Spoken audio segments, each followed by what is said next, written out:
Hi everyone, it's Justine. Today comes another drawing tutorial. Many of you asked me how to draw fabrics, so that's what I'm going to show you today. 4 types of woven fabrics. So it's going to look like this. We're going to do herringbone, gingham, plaid, and tweed. If it is the first one of my videos that you're watching right now, welcome on my channel. You can subscribe already if you want to. And just so you know, the materials I'm using is Prismacolor, color pencils, and Chartpak AD color markers. That's all we're gonna need today, really. I already have my color swatches ready. For the first pattern, which is the herringbone, I take a marker in blue glow and a color pencil in true blue. That's all I need. First, I do the background in marker. Here it's okay to not reach the edges. It's gonna bleed a little bit anyways, so you don't want to go until the lines. That's my background. Then I switch to a color pencil and I'm gonna mark very lightly my construction lines because I need them to draw the herringbones in a minute. Not too spaced. Then I start drawing, and here I make kind of a 45 degrees angle using my construction line. Tied close to each other.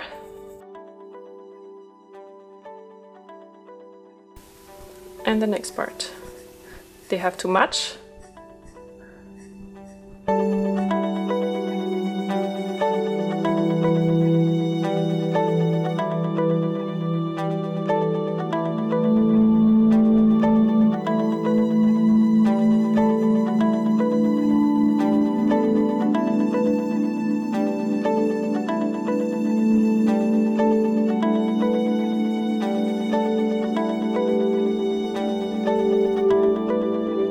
Next one, we're gonna do a gingham pattern, so it's squares in squares. I'm using aqua, blue green, and emerald green, 3 markers. I don't need color pencils. Here it's important that the 3 colors are from clear to dark, 3 different colors in the same color family, so to say.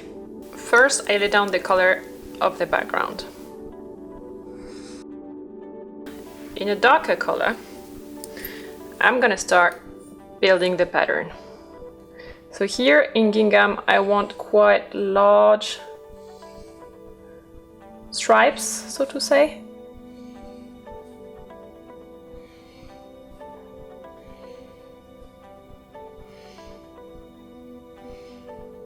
They should look like squares, as much as possible. Okay, now we have marker on marker. You see it's bleeding, so we need to wait 2 minutes before we put the 3rd layer of marker onto it. Here after 2 minutes, you see the contrast between the 2 colors is not so much anymore, and the darker shade on top of the other one has bled quite a lot. So you don't want to have your clear squares getting too small at the end. That's why you leave a lot of space while you're coloring in the middle color. Now gingham is a woven pattern, so I have threads going horizontally and threads going vertically, building this shape. That's why where I have threads crossing, I want to shade. That's why I'm using emerald green on top of the rest. And here I go where the intersections are.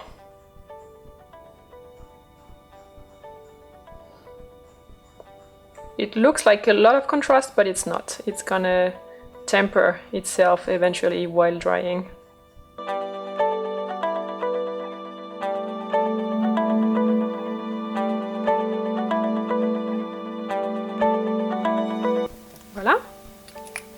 Next one, the plaid pattern. Here I'm using salmon for the background, live red for the pattern, and then I'm gonna go in with crimson red in pencil and with the brown Tuscan red, dark red in pencil.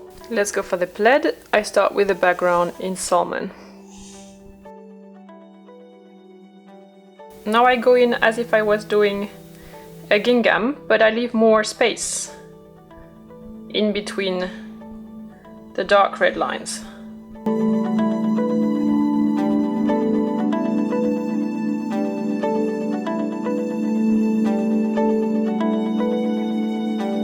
Now we wait 2 minutes for it to dry a little bit.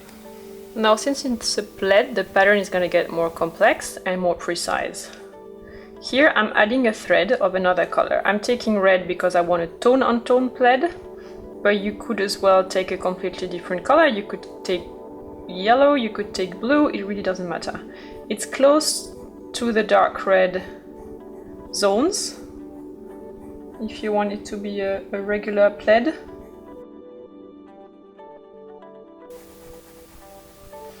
Like that, and you also of course need to do the other side.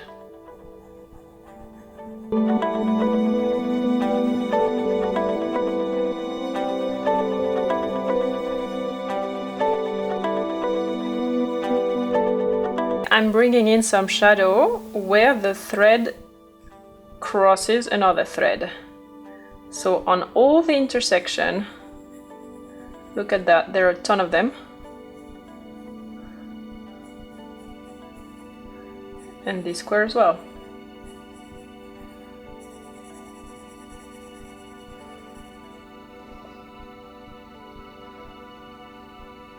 You can go a little faster on the small intersections, but you need to take all of them for the pattern to look realistic.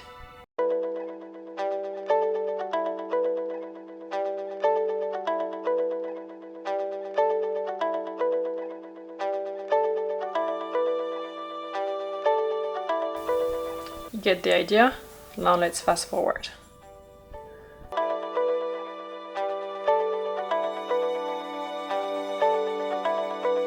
Voila.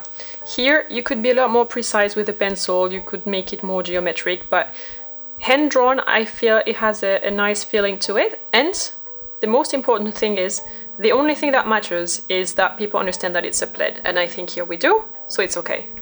Last but not least, now we're doing the tweed, the famous Chanel fabric. This is a 4-way fabric, so we need a lot of things. Banana for the background, orange pencil on top of it, and then highlight in salmon, and mocha, which is a nice warm brown.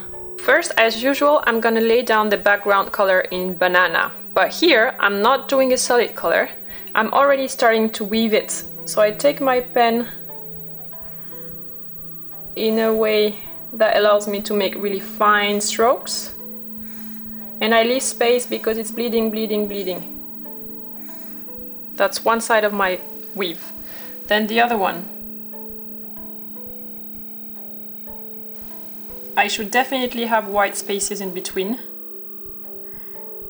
because they're gonna get smaller anyways, and I want to be quite regular in the drawing because a weave is a very geometric thing. Okay, here again we have to wait a little bit for the marker to dry. Then I'm going in to make the 4-way weave.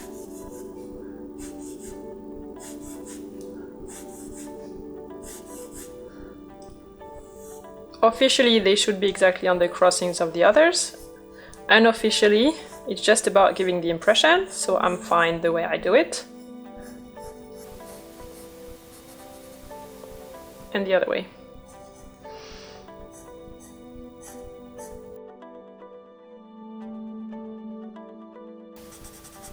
Voila. The fabric overall should look complex. You have weave here, here, here, and here. Then tweed always has contrasted bits looking through the fabric, so to say. They always should be in a contrasted color. They should not be regular because they're really just popping out. If you have seen a tweed fabric, then you know what I mean. So I'm just randomly allocating them, sometimes closer, sometimes not, sometimes smaller, sometimes wider. It should never be regular. And because tweed has different threads, different colors, like at least 3, I'm adding another color, which is also contrasted, but I feel looks good with the rest. So it's a feminine tweed today. Something like that. You stop whenever you feel good. Not full, it can be too much, so I'm gonna stop here. So those patterns are all woven. If you're interested in me showing you also knitted patterns, let me know with a comment and like this video, and I'm happy to do so. That's it. I hope you liked it. If you did, give this video a thumb up, spread the word. If you know people who would like to learn how to draw fashion as well, subscribe to my channel if you haven't done so already, and let me know in the comments below what you would like to learn to draw next. I'm happy to help. On my channel, you will find further tutorials. The first one is a playlist, fashion drawing for beginners I called it, about how to draw the fashion figure from all the sides. And here is another playlist, also on my channel, about drawing fashion in general, where I use color, pencils, markers, etc. I upload videos every Sunday, so I'll see you in a week on Sunday for a new video. Until then, take care and be creative. Bye bye!